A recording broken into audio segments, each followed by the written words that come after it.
So recently there's been a lot of interesting stories going on. Some of them that are being widespread and some of them that are being kept under the rug. Not a lot of people talking about it, but it is very serious stuff. Now first off, there's been a couple stories about voter fraud being committed. First, Judge Dominic J. DeMoro, a South Philly judge that has admitted to being bribed to stuff the ballots and commit voter fraud for the Democratic Party, admitted to being bribed.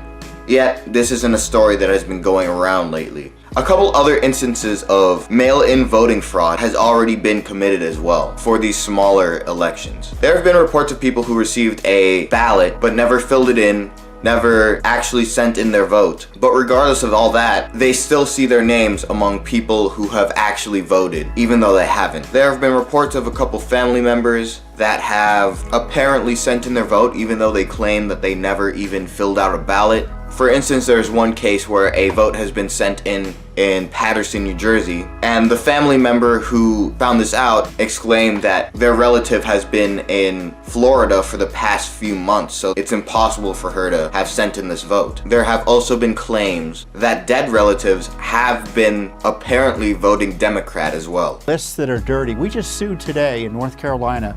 They have, according to our analysis, about 1 million, nearly 1 million inactive voters. Most people who hadn't voted since, let's say, 2014. So are we going to start mailing inactive voters, people who died or moved away, ballots? It's an open invitation for ballot fraud and voter fraud. Recently, a lot of the Democrats have been trying to push mail-in voting, where everyone has to send in their ballots by mail. But we see in these smaller elections, these mail-in voting is already being taken advantage of, and they are committing voter fraud through these mail-in ballots. Questions of corruption continue to grow about the vote-by-mail elections across Paterson, New Jersey's third largest city. Videos are surfacing online of a single voter carrying numerous ballots. Postal workers were seen leaving some ballots sitting out in building lobbies, and hundreds of filled out ballots were found by postal workers in single mailboxes in Paterson, suggesting a possible vote bundling operation, which election experts say is a crime. In one case, officials said more than 300 Paterson city ballots were found in a single mailbox in an entirely different town, Haledon.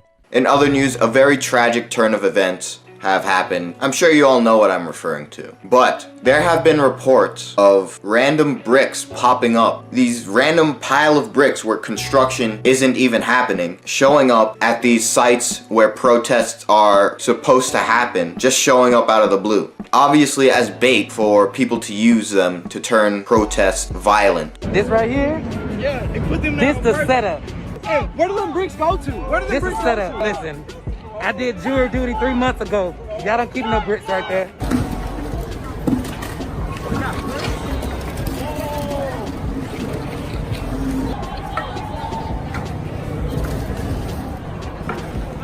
They placing bricks out here. They want somebody to grab a brick and do something. Like, that's crazy. Bruh, they got them bricks, bruh. We are protesting. You're crazy. Some random ass bricks, bruh. Ain't no construction. Ain't no construction, bruh. Just some random ass bricks sitting here. What's the bricks for, bro? What's the bricks for, bro? What's the bricks for? Hey, why the f is there a pile of bricks in the middle of the city, bro? Get the A! It has been reported that Antifa have been leaving those bricks, going in early mornings to deliver or export these bricks to these locations and just leaving them there for these violent riots and protests. Don't give no group of black men no brick that don't do nothing, alright? Put the fuck up. Go home. Why would you give that to them? They gonna get in trouble. You stupid. You a retarded bitch. All of y'all. Why the fuck would you give that to them? That shit is wild disrespectful. I don't give a fuck about your friends. I'm talking about this white bitch giving a group of black men a brick to throw. You know that shit can get them killed? You know that. Just having it can get them killed. Y'all find yourself so sensitive. Go to the house while kick everybody's ass. Go to the house while let everybody glasses off their face. Fuck y'all. That's the bullshit. What the f is that?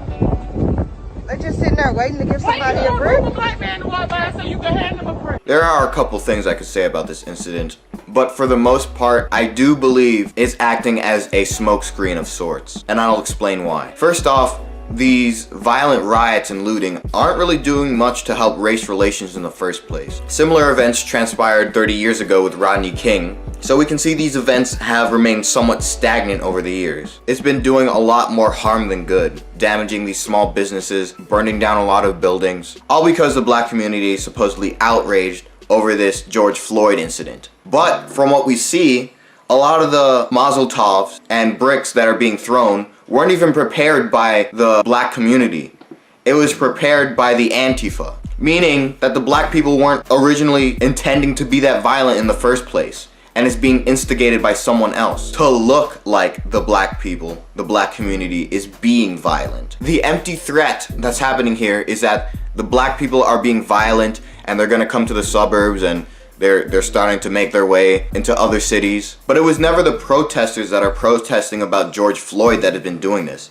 It's the rioters and looters that have been taking advantage, and it's the Antifa that are instigating this type of behavior and starting it up. Everyone's saying, oh, the black people are so pissed off about this.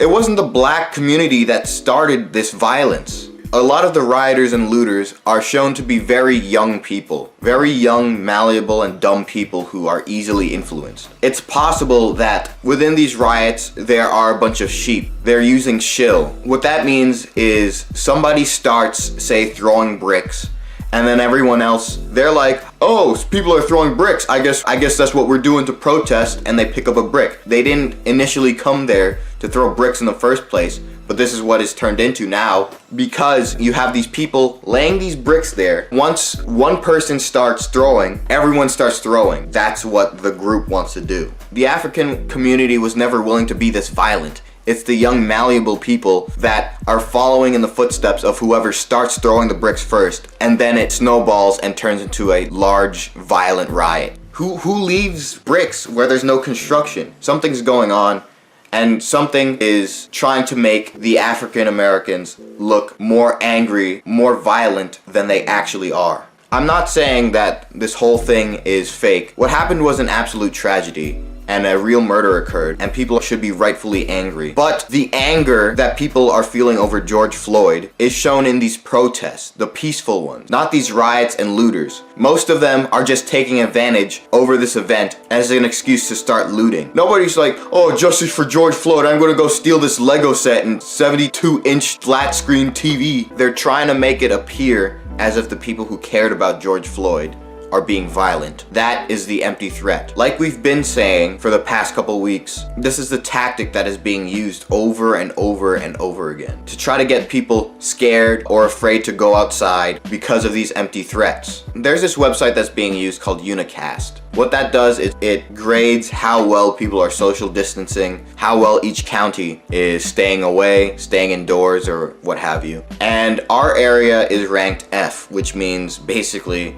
our area isn't social distancing at all. But regardless of that, regardless of our very low grade in social distancing, our corona cases aren't nearly as severe as the other places that have very, very strict social distancing. My sister, Shimbok, earlier this week said she's gotten a couple of visits from nurses and doctors, and they claim that nothing is going on in these hospitals. She said that there's nothing happening, and there are actually a couple of hospitals that are closing down because they have no patients. So the fear tactic that was being used isn't working in our area, and actually there has been no sudden cases that have just been popping up, meaning that it really was just a fear tactic to keep us all indoors. What I think is going on is we have all of these problems and threats that are being widespread throughout the news, and then these smaller stories are being pushed down and nobody's talking about them. I think these recent riots, now knowing that they are instigated by someone else, are used for two things.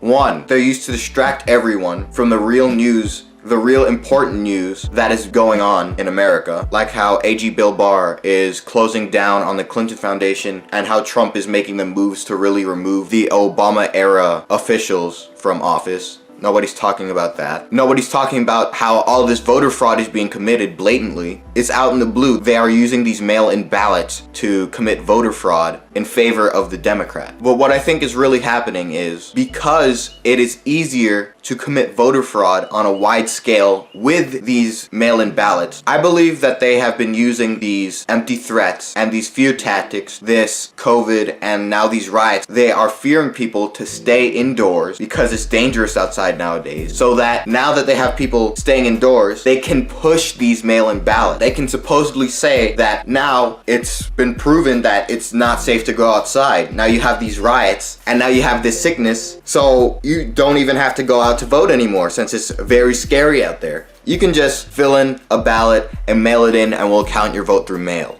I believe that these past events have been a push to really make this mail-in voting an actual thing, which will be dangerous if it actually does become a thing, because like we've seen before, they are using these to commit voter fraud. They say that the South Philly judge that stuffed the ballots made up for 22% of the entire vote. So clearly people are actually taking advantage of this. And this is on the small scale with the local ballot. How much for the entire nationwide presidential vote ballots? How easy would it be to just fake these mail-in ballots? It would be so easy to get away with that. And I think that's what they're pushing. I think that's one of the reasons why these stories have been widespread recently. But like we've been saying, we can't give in to these empty threats. This is Satan's tactic that he's been using for years. And these are the tactics that the Democrats have been using all throughout 2020. We can't give in to these fear-mongering and these fear tactics and empty threats. When hearing about the activities of these rioters, looters, and especially the Antifa, two passages from the DP comes to mind. First one being, however, even Satan cannot perpetrate his evil activity unless he first finds an object partner with whom he can form a common base with and engage in give-and-take action. Satan's object partners are evil spirits in the spirit world. The object partners to these evil spirits are the spirit souls of evil people on earth. And the vehicles through which these evil spirit souls act are their physical selves. Accordingly, the power of Satan is conveyed through evil spirits and is manifested in the activities of earthly people. For example, Satan entered into Judas Iscariot, and Jesus once called Peter Satan. In the Bible, the spirits of evil earthly men are called angels of the devil. In this case, the truly evil act of these Antifa, encouraging these riots and leaving these bricks everywhere, they are the object partners of Satan. They are being the bodies of Satan. Their bodies are being used as a vessel of which Satan can enact his evil deeds on earth. The evil of which they're doing is clearly characterized by the fourth fallen nature, which is to multiply evil. Another passage from the divine principle reads, "The fourth fallen nature is multiplying criminal act. After her fall, had Eve not repeated her sin by seducing Adam, Adam would have remained whole. The restoration of Eve alone would have been relatively easy. However, Eve spread her sin to others by inducing Adam to fall. The proclivity of evil people to entangle others in an expanding web of crime stems from this primary characteristic of fallen nature." With that being said, these Antifa clearly are showing the characteristics of fourth fallen nature by multiplying their evil and getting these other influenceable young people to start throwing bricks as well and start turning these peaceful protests into violent riot. They are sharing these characteristics of Satan and they have a common goal, which is to spread this evil. In this case, the body of Satan is clearly moving along with the Antifa. This is something that the divine principle can easily characterize as being a satanic characteristic. What's going on with this Antifa isn't just bad, it's evil and straight up satanic. These types of actions need to be stopped.